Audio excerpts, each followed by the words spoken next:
Good morning students.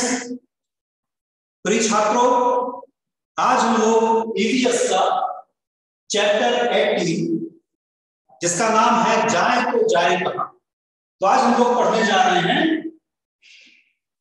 नया पाठ हम लोगों ने 17 फांदनी दीवार इस पाठ हम लोग पढ़ चुके थे और आज क्लास में हम लोग एक नया पाठ जाए तो जाए। बच्चों, इस पाठ में चर्चा की गई है कि गांव और शहरों का जीवन कैसा होता है, इस बारे में पाठ में समझाया गया है। इस बारे में पाठ में आपसे बात की गई। साथ ही यह भी बात की गई है कि गरीबी के कारण, निर्धनता के कारण किस प्रकार की परेशानियों का सामना लोगों को करना पड़ रहा है। तो गांव के जीवन से परिचित कराया गया है, साथ ही निर्धनता के कारण, गरीबी के कारण लोगों को किस किस प्रकार की परेशानियां झेलनी पड़ जाती है, इस विषय में आज के पाठ में चर्चा की गई। तो बच्चे अपनी ईवीएस की बुक निकाल दें, और क्योंकि मुझे भी बुक की आवश्यकता पड़ेगी तो बच्चों ऐसा करते हैं हम लोग, मैं किताब पुस्तक आपकी हाथ में लेकर पढ़ाने के स्थान पे बुक को आपकी स्क्रीन पे शेयर करता हूँ, वहीं से आप भी देखेंगे और मैं भी पढ़ूंगा, तो ज्यादा आसान रहेगा। तो क्योंकि कुछ बच्चों के पास पुस्तक भी नहीं है, किताब भी नहीं है, जिसके कारण से उनको दिक्कत हो सकती है। तो चलिए इस किताब को शेयर करते हुए फिर पढ़ते हैं।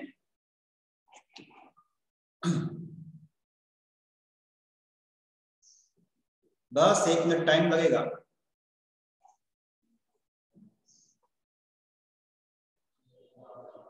कुछ बच्चे कनेक्ट हो गए हैं, ठीक है, अच्छी बात है, और भी संख्या बढ़नी चाहिए।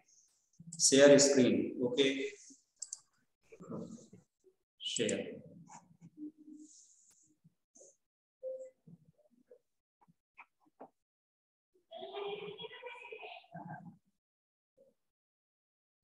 Animation more meeting, okay okay okay okay, जिससे फॉर ओके, यहाँ से भी हो गया।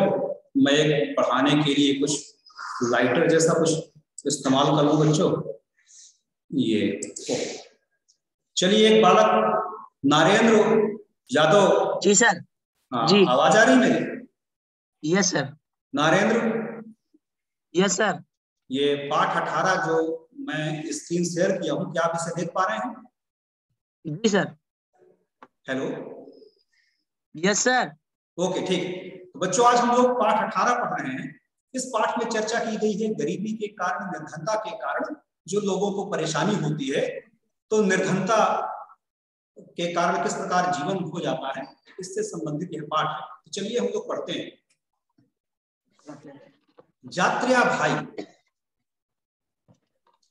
जात्रिया भाई अपनी बेटी झिलमिल के साथ दरवाजे की चौखट पर बैठे सीढ़िया का इंतजार कर रहे थे। रात होने को थी, पर सीढ़िया अभी तक घर नहीं आई।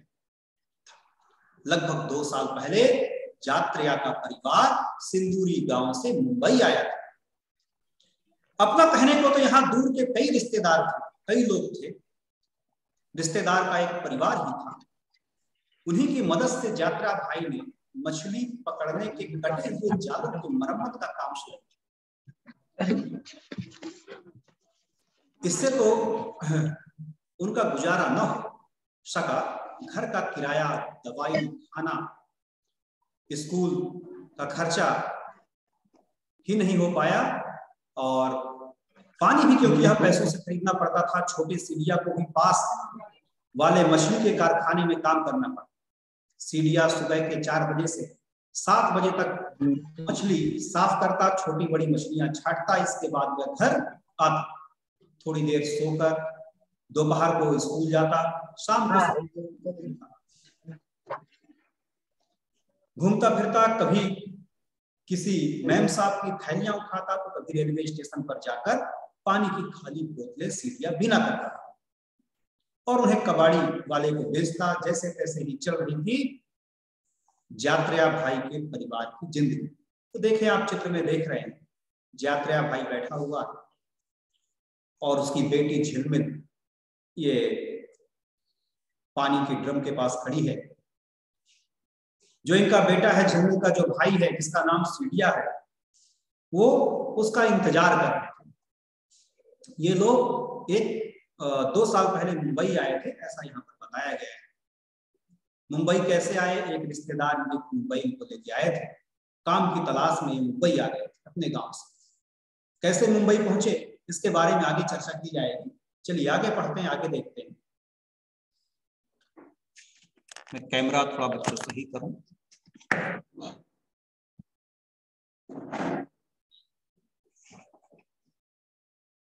तो चलिए फिर आगे बढ़ते हैं, अगले पैराग्राफ, अगले पेज में पहुंचते हैं। देखें यहाँ पर सीडिया किस तरह का काम कर रहा है। झिलमिल का भाई सीडिया कैसा काम कर रहा है, देखिए यहाँ चित्र में दिखाया गया है। वो मछलियों की छटाई कर रहा है, छोटी बड़ी मछलियों को अलग कर रहा है। इसके बाद क्या करता था वो? दोपहर में, सुबह तो ये काम करता, तो दोपहर में कहाँ जाता? स्कूल पढ़ने के लिए। देखिए चित्र पे आप देख पा रहे होंगे, सीडिया स्कूल पे बैठा है। देखिए यहाँ पर इसने गुलाबी शर्ट पहन रखी है, पिंक कलर की, और यहाँ पर भी गुलाबी शर्ट पहनी है सीडिया। और इसकी बहन, ये क्या नाम बहन का था? बहन का नाम था झिमली। क्या? एक मिनट, झिमली। ओके चलिए। इसके बाद क्या करता? खाली बॉटल, रेलवे स्टेशन का देखिए पोल एक लगा हुआ है और स्टेशन का नाम यहाँ पर लिखा हुआ है। तो रेलवे स्टेशन में बॉटल बीन रहा है। इसके बाद और क्या करता? सब्जी मंडी चला जाता और मैम साहब या किसी अन्य का क्या करता था? उनकी बोरियां उठाता, उनका थैला टांगता और उनके घर तक पहुंचाता। इससे उसे कुछ पैसे मिल जाते थे। इस प्रकार गरीबी में जिंदगी इनकी कट रही थी। यात्रा भाई का परिवार गरीबी में जीवन काट रहा था। अब तो रात भी हो गई थी, लेकिन सीडिया घर नहीं आई। झिमली पड़ोसी के घर की खिड़की से टीवी पर नाच देख रही थी। उनके पास टेलीविजन नहीं था, गरीबी के कारण से उनके पास सुविधाओं का, सारी सुविधाओं का अभाव था। तो टीवी कहाँ देखने झिमली जाती थी? तो पड़ोस की खिड़की से एक पड़ोसी के यहाँ टीवी देखा करती। मगर जैत्रिया का मन टीवी देखने में नहीं लगता। यह सब कुछ कितना अलग था, कितनी नई और अजीब दुनिया थी। दिन काम की भगदड़ में चला जाता और शाम पुरानी यादें लेकर आती। सोचो और बताओ, क्या बताना है, क्या सोचना है? यात्रिया भीड़ में रहकर भी अकेला महसूस कर रहा था। क्या तुम्हारे साथ कभी ऐसा हुआ है? तो बच्चों कई बार आपके साथ भी ऐसा हुआ होगा।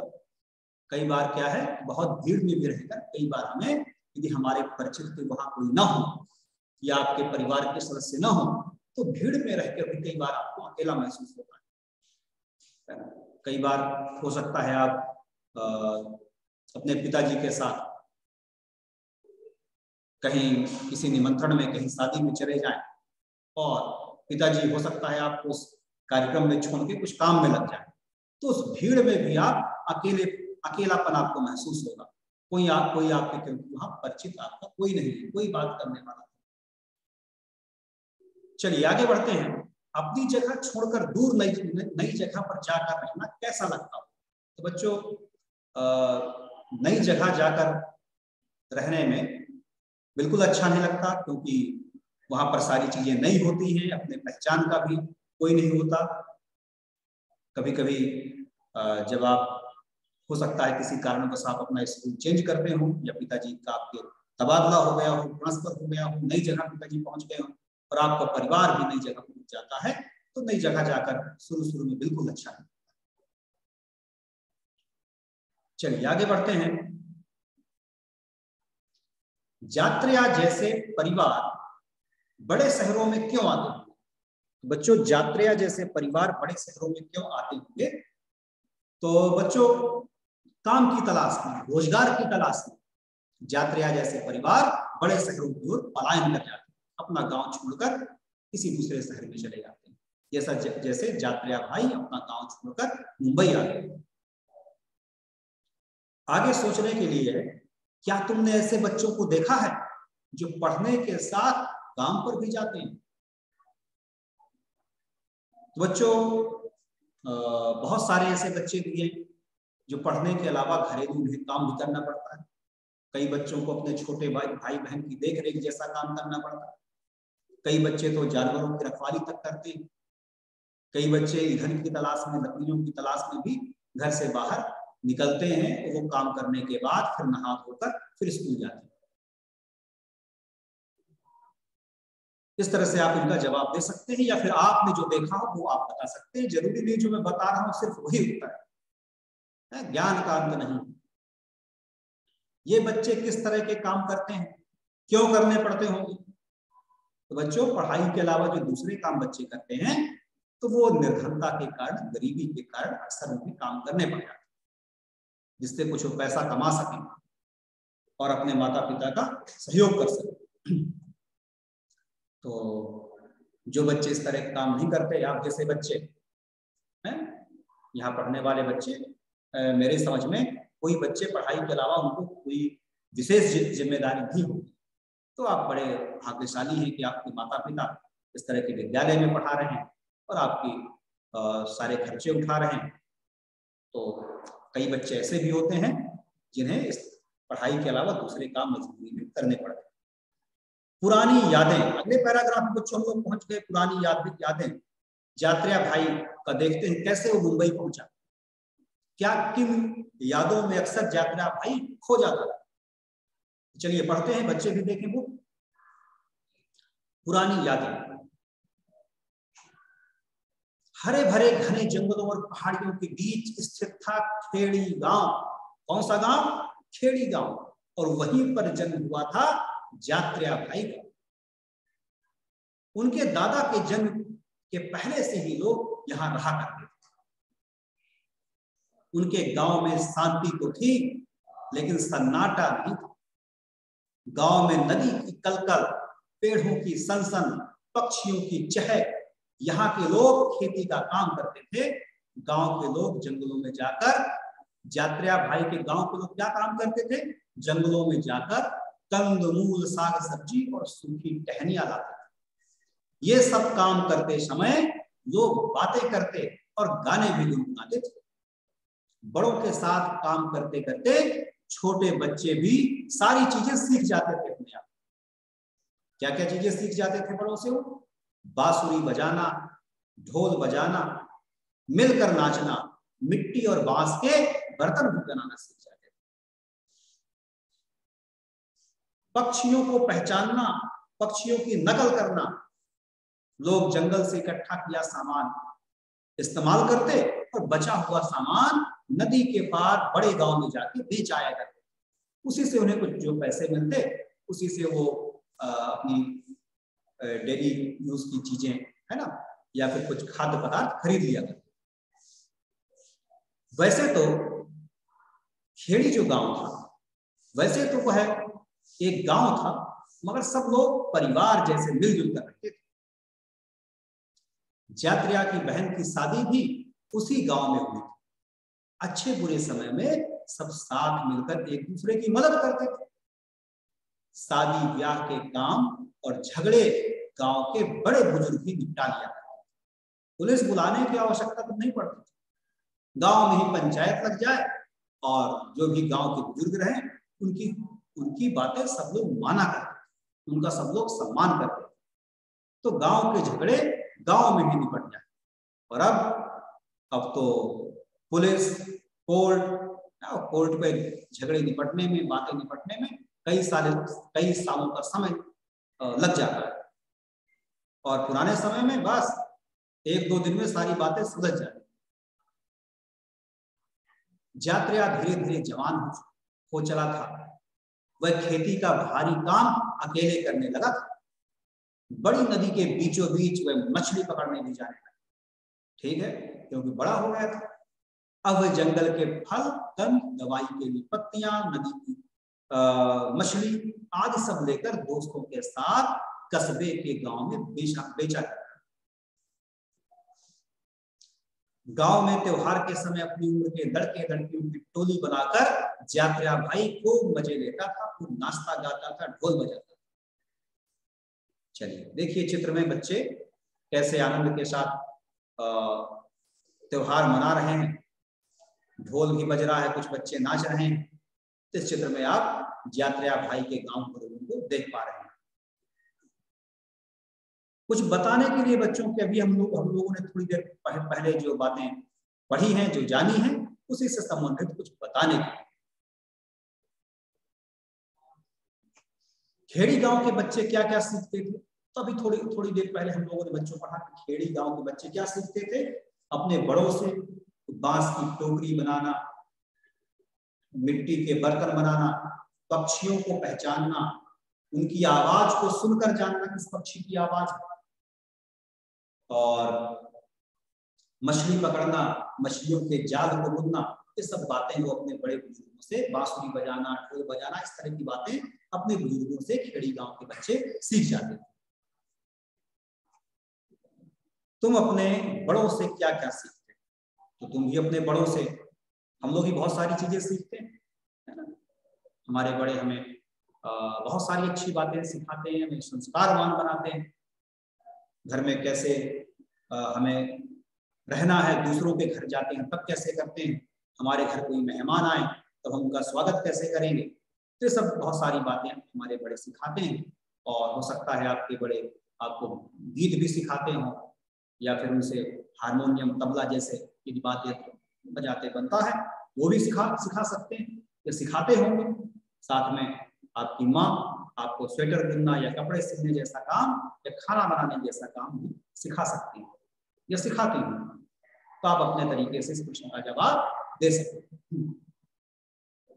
जिन चीजों का ज्ञान जात्या को खेड़ी में हासिल हुआ था, उनमें से किसका कितना उसे मुंबई में काम आया। बच्चों, जात्या भाई ने अपने गांव में मछली पकड़ने वाला काम, साथ में मछली के जालों को मरम्मत जैसा काम सीखा था, जो उसे मुंबई में भी काम आया। और वहां पर क्या कर रहा था वो, मछली पकड़ने के जालों की मरम्मत करने का काम। चलिए आगे बढ़ते हैं। चलिए आगे कुछ बताने के लिए प्रश्न है, उनको देखते हैं। कुछ बच्चे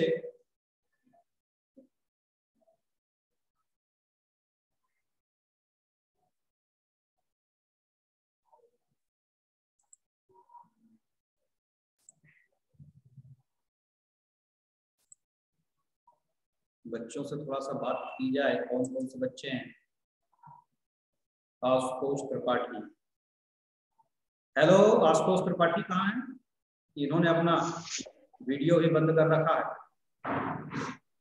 Ashutosh, yes sir, yes sir, video चालू करो। जी सर, तो तुम थोड़ा सा योगेश जी सर। गौतम,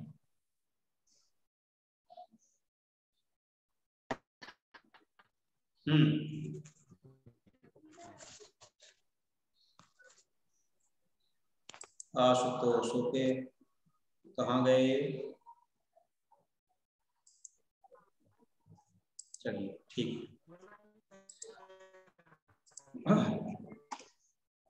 तो क्या तुम हर रोज पक्षियों की आवाजें सुनते हो, और कौन कौन सी? तो बच्चे अलग अलग परिवेश से आते हैं, अलग अलग क्षेत्र से आते हैं, अलग अलग गांव से आते हैं, और वो अपने गांव में विभिन्न प्रकार के पक्षियों की आवाज सुनते हैं। तो आपको बताना है इस प्रश्न में आप कौन कौन सी पक्षियों की आवाजें सुनते हैं। तो बहुत आसान सा है, इसका जवाब सभी बच्चे बड़ी आसानी से दे पाएंगे। और अगला है, क्या तुम किसी पक्षी की आवाज की नकल कर सकते हो? नकल करके दिखाओ। तो क्लास होती तो हम लोग यहाँ नकल करते, लेकिन आपको अपने भाई बहनों को, अपने घर के सदस्यों को नकल करके बताना है कि मैं इस पक्षी की आवाज निकाल देता हूँ। चलिए आगे बढ़ते हैं। तुम रोज ऐसी कौन सी आवाजें सुनते हो जो खेड़ी गांव के लोग नहीं सुनते हो? तो बच्चों, जो खेड़ी गांव था वो जंगलों के बीच स्थित था, तो वहां पर, और हम लोग शहर में रहते हैं, कस्बे में रहते हैं, तो यहाँ पर लाउड स्पीकर की आवाज, मोटर गाड़ियों की आवाज, परिवहन के साधनों की आवाज, ये हमें खूब सुनाई देती। खेड़ी गांव में इस तरह की आवाजें नहीं आती थी। खेड़ी गांव के लोग न तो फैक्ट्रियों की आवाज सुन पाते थे, न वो लाउड स्पीकर से भी दूर थे, और साथ में मोटर गाड़ियों की आवाजें उन्हें नहीं सुनाई देती थी। इस तरह आप इसका जवाब दे सकते हैं। क्या तुमने सन्नाटा महसूस किया है, कब और कहां?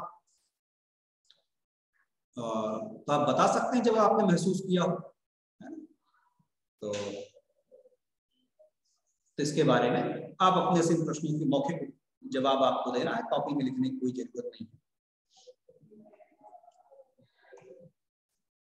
चलिए, नदी के पास इस पैराग्राफ में हम लोग पहुंच चुके हैं। पढ़ते हैं, देखते हैं क्या होने वाला है, क्या हुआ था खेड़ी गांव में। आगे बताया गया है, नदी के पास एक दिन गांव वालों ने सुना, खेड़ी गांव के गांव वालों ने क्या सुना कि नदी पर एक बहुत बड़ा बांध बनने वाला, नदी के पानी को रोककर एक बड़ी सी दीवार बना दी जाएगी और पानी बंध जाएगा चारों तरफ से। ऐसे में खेड़ी गांव और आसपास के कई गांव डूब सकते थे, इसलिए उन गांव को खाली कराने के लिए कुछ लोग आए हुए, लेकिन खेड़ी गांव के लोग खेड़ी गांव छोड़कर नहीं जाना चाहते थे, क्योंकि उनके बाप दादाओं की जो जमीन थी, अपने पुरखों की, अपने पूर्वजों की जो जमीन थी, उससे सबको प्यार था, तो अपना गांव और अपनी जमीन बिल्कुल नहीं छोड़ना चाहते। लेकिन सरकारी लोग बार बार गांव में आए, साथ में पुलिस भी आए उनके, और लोगों को, खेड़ी गांव के लोगों को गांव छोड़ने के लिए उन्होंने खूब समझाया और उन्हें लालच दिया, आश्वासन भी दिया कि आपको हम नई जगह बसा देंगे, कुछ पैसे भी देंगे, नया जो जहां आपको बसाया जाएगा वहां आपको घर बना के देंगे, वहां लाइट भी होगी, स्कूल भी होगा, पानी के लिए नल भी होगा। ये सब सारी बातें वो जो सरकारी लोग थे वो आके उन्हें समझाया, तो अंत में उन्हें खेड़ी गांव के लोगों को गांव छोड़ना पड़ा। कुछ लोग तो अपने रिश्तेदारों के यहाँ चले गए थे, और कुछ लोग नई जगह जहां पर सरकारी आवास बनाए गए थे वहां पर कुछ लोग पहुंच गए। नई जगह कैसी थी, इस पैराग्राफ में बताया गया है एक नई जगह कैसी थी। दोपहर का समय था, कड़ी धूप और गर्म हवा से यात्रियां बेजान था। डामर की सड़क पर पैर मानो ऐसे जल रहे थे मानो तवे पे चल रहा हो यात्रियां।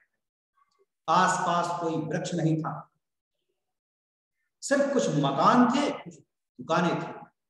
दवाइयां खरीदकर यात्रियां घर की ओर चल पड़ा। उसकी पीठ पर पुराना टायर था। आजकल घर का चूल्हा जलाने के लिए वह ऐसे टायरों की रबड़ के टुकड़ों को जलाता था। ये आग जल्दी पकड़ते थे और इससे लकड़ी भी कम लगती थी, पर इसके जलने से बदबू और धुआं बहुत होता था। सिंदूरी नाम इस नए गांव में हर रोज पैसों की जरूरत पड़ती थी, दवाई की, सब्जी, अनाज, पशुओं की खुराक, लकड़ी। ठीक, तो बच्चों, खेड़ी गांव से यात्रिया भाई पहुंच गया जहां पर सरकार ने एक नया गांव बसाया था, कुछ घर बनाए थे, तो पहुंच गया सिंदूरी गांव। नए गांव का क्या नाम था? सिंदूरी गांव। देखिए चित्र में यात्रिया भाई सड़क पे चल रहा है, पीठ पे उसके टायर लगा हुआ है, पन्नियों में कुछ दवाएं हैं। लेकिन सिंदूरी गांव उसके सपनों के जैसे गांव जैसा सिंदूरी गांव नहीं, जैसा सोचकर यात्रिया भाई खेड़ी गांव से सिंदूरी पहुंचा था, तो सारी चीजें सिर्फ देखने के लिए वहां पर मौजूद थी, और उसको बहुत ही कठिनाइयों का सामना इस नए गांव में करना पड़ता था। पुराने गांव में, अपने खेड़ी गांव में बीमार होने पर जंगलों से वो दवा ले आता था, साथ ही पशुओं का चारा भी उन्हीं जंगलों से वो इकट्ठा कर लेता था। यहाँ तो सारी चीजें उसे खरीदनी पड़ती थी। चूल्हे में लगाने के लिए लकड़ियां जंगल से बीन लाता था, लेकिन यहाँ तो पेड़ है ही नहीं। नए गांव में, तो नया गांव था सिंदूरी गांव, वहां तो पेड़ ही नहीं, कहां से लकड़ियां लाए। चित्र में देख रहे हैं पक्के घर बने हुए हैं जिनमें ऊपर टीन लगी हुई है। तो खेड़ी गांव कुछ ऐसा था बच्चों कि यहाँ तो पक्के घर थे लेकिन ये बहुत तपते थे, क्योंकि इनकी जो छतें थी वो चद्दर की बनी हुई थी, लोहे की सीट की बनी हुई थी। बिजली के खंभे तो थे सिंदूरी गांव में, लेकिन लाइट आती थी। नल तो लगा था लेकिन नलों में पानी नहीं आता। अस्पताल तो खुला था लेकिन हॉस्पिटल में डॉक्टर ही टाइम से, आवश्यकता पड़ने पर डॉक्टर ही नहीं मिलते थे। नाम मात्र के लिए स्कूल भी था लेकिन वहां पर पढ़ाने वाले टीचर नहीं जाते थे। तो जैसा उसने सोचा था जात्रा भाई ने कि सिंदूरी गांव जाकर ठीक रहेगा, अच्छा रहेगा, जैसे सपने उसने देखे थे वैसा वहां कुछ न था। बड़ा मजबूर, बड़ा लाचार था। उसको उसके जीवन यापन के कुछ यहाँ संसाधन नहीं थे। वहां वो अपना खेड़ी गांव में मछलियां बेचकर, कंद फूल बेचकर, लकड़ियां बेचकर कुछ पैसे कमा लेता था, जिससे अपने रोजमर्रा की चीजें, आवश्यकताओं पूर्ति वो कर लेता था। लेकिन यहाँ पर जीवन जीना बड़ा मुश्किल हो चला था। बड़ा निराश, बड़ा परेशान था।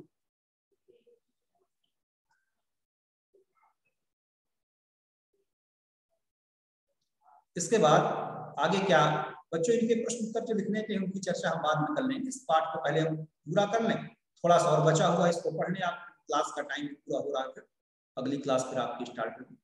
इस तरह से जात्रा भाई ने कुछ साल तो सिंदूरी गांव में बिता दिए।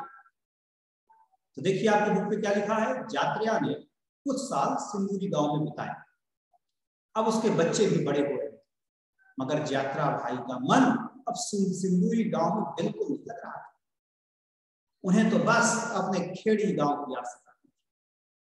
पर अब खेड़ी गांव है कहां? वहां तो बन गया बांध, वहां भर गया पानी। खेड़ी और आसपास के इलाके में था एक बहुत बड़ा बांध, रुके हुए पानी का एक बड़ा सा तालाब। जात्रा भाई ने सोचा बिन बुलाए मेहमान ही कहलाना है, तो कहीं नई जगह जाते हैं जहां हमारे सपने पूरे हुए। बिन बुलाए मेहमान है यहाँ सिंदूरी गांव में। अब खेड़ी गांव तो छूट ही गया है, यहाँ तो हमारी आवश्यकताएं पूरी नहीं हो रही, हमारे सपने पूरे नहीं हो रहे। अब नए गांव ही जाना है, नए गांव ही बस गए हैं, किसी ऐसी जगह जाएं जहां हमारी रोजी रोटी चल सके।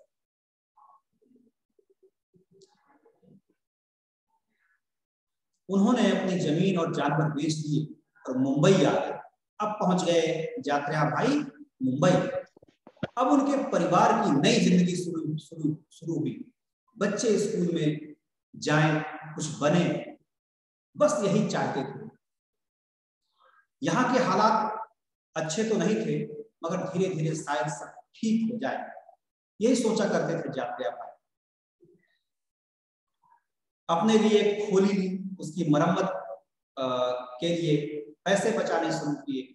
उनके रिश्तेदारों ने कहा मत बर्बाद करो पैसे, जहां तुम जिस खोली में मुंबई में रह रहे हो ये सरकारी जगह है, कुछ दिन में इसे भी खाली करना पड़ेगा। हम बाहर से आने वाले लोगों के लिए मुंबई में रहने की कोई जगह नहीं, पहले से वहां इतनी आबादी, पहले से इतनी वहां जनसंख्या है। जात्रा भाई यह सुनकर डर गया, सहम गया, ये जगह भी खाली करनी पड़ेगी, यहां से भी हमें हटना पड़ेगा। खेड़ी गांव छोड़ा, पहुंचे, वहां से हटाया गया तो पहुंचे सिंदूरी। सिंदूरी गांव से मुंबई आ गए, मुंबई से भी जगह खाली करानी पड़ेगी। तो बस जात्रा भाई सोचता ही रह गया, जाएं तो जाएं कहां? यही तो आपका पाठ था कि अब कहां जाएं? सिंदूरी, खेड़ी से सिंदूरी, सिंदूरी से मुंबई आ गए, अब यहां से कहां आकर जाएं हम? इतने बड़े शहर में सोच रहा था और मन ही मन बहुत परेशान था कि इतने बड़े शहर में मेरे छोटे परिवार को रहने के लिए क्या जगह नहीं है। इसलिए यही सोचकर बहुत परेशान था। बच्चों, महानगरों में इतनी जनसंख्या है, गांव से लोग पलायन करके शहरों की ओर जा रहे हैं, लेकिन वहां रहने के लिए जगह नहीं बची हुई। वहां लोग बहुमंजिली इमारतों में, है ना, रहते हैं, जमीन तो बची ही नहीं हुई। खेती के लिए कोई जमीन नहीं, पेड़ पौधों के लिए कोई जमीन नहीं, और यहाँ से जाने वाले लोग भी सरकारी जगह में अपना छोटा सा कच्चा घर बना के रह लेते हैं और कई बार उनको वह जगह खाली करनी पड़ती। तो ऐसा था जाकरिया भाई का जीवन। बच्चों, इस तरह से हम लोगों ने पाठ पूरा पढ़ लिया है। तो आज हम लोगों ने पाठ पढ़ा, इसकी एक्सरसाइज अगले दिन देखेंगे। तो आज के लिए इतना ही। Thank you.